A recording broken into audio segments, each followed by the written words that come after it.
LYEL stock analysis, Tuesday and onwards. Am I buying? Covering all that in the short 1-minute video, so watch till the end. I'm looking at Lyell Immunopharma stock, and it is melting down. It is just cooked. I mean, before I get into it, it's still a bearish range. Let's come out here. Had some drawings which are probably, yeah, still bearish beforehand, but like that's that. Now, who am I? I've done the most YouTube ticker analysis videos like this ever. In 5 years, I've done 38,000 videos. You can see how much videos I've done with all the proof and all the wins documented, losses.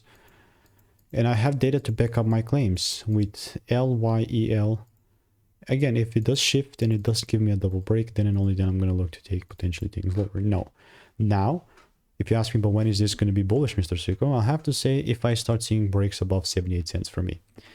Other than that, I'll continue to keep you updated. And if you want to make more money trading in a simple learning way, click the first link in the description. It's free sauce.